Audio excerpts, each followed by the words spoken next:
ప్రజలు జూబ్లీ ఎన్నికల్లో అత్యధిక మెజారిటీ ఇచ్చి గెలిపించడం ద్వారా ఈ రాష్ట్రంలో కాంగ్రెస్ ప్రజాప్రభుత్వం ఇస్తున్న అభివృద్ధి సంక్షేమం పట్ల మేము సంతృప్తిగా ఉన్నామనే సందేశాన్ని ఇచ్చినారు.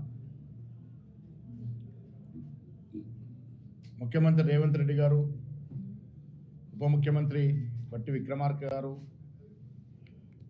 మా మంత్రులు, ఎమ్మెల్సీలు, ఎమ్మెల్యేలు, ఎంపీలు, కార్పొరేషన్ చైర్మన్స్, పార్టీ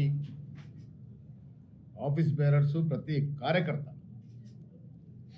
జూబ్లీహిల్స్లో శ్రమించి మా సంక్షేమం అందుతున్న తీరు, రాష్ట్రం మొత్తం మీద జరుగుతున్న అభివృద్ధి తీరుతెన్నులు, ముఖ్యంగా హైదరాబాద్లో రేవంత్ రెడ్డి గారి యొక్క ప్రత్యేక దృష్టి వల్ల రాబోతున్నటువంటి మరో ఫేస్ ఆఫ్ మెట్రో,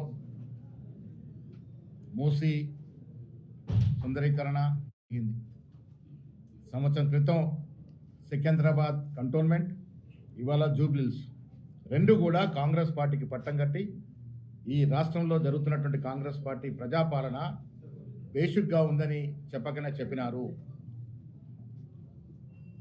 నేను ముఖ్యమంత్రి గారికి ప్రత్యేకంగా ధన్యవాదాలు. పార్టీ తరఫున సంక్షేమం పట్ల, అభివృద్ధి పట్ల వారికి ఉన్నటువంటి శ్రద్ధ, విద్య వైద్యం పట్ల వారికి ఉన్న ఆసక్తి, వారు జరుపుతున్నటువంటి అభివృద్ధి సంక్షేమం బేసిక్గా పోతా ఉంది.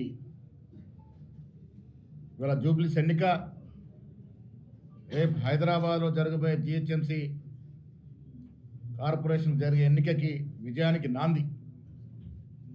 ప్రజలు రేపు జిహెచ్ఎంసీ ఎన్నికల్లో కూడా కాంగ్రెస్ పార్టీకి పట్టం కడతామనే మాట ఇవాళ జూబ్లీస్ ఎన్నికల్లో ఇంత మంచి మెజారిటీ ఇచ్చి చెప్పడం జరిగింది. ఈ ఎన్నికల్లో కూడా ముఖ్యమంత్రి గారు ప్రత్యేక శ్రద్ధ వహించారు. డిప్యూటీ ముఖ్యమంత్రి గారు, మంత్రులు అందరూ కూడా మా సంక్షేమాన్ని ప్రజలు అందుకున్నటువంటి తీర్థంలు వివరించగలిగినారు. కాబట్టే ఇవాళ ఇంత పెద్ద ఎత్తున ప్రజలు మాకు పట్టం కట్టినారు. ఈ ఎన్నిక ద్వారా ప్రజలు రెండు సందేశాలు స్పష్టంగా ఇచ్చినారు. ఒకటి, కాంగ్రెస్ పార్టీ పట్ల మేము సంతృప్తిగా ఉన్నాం.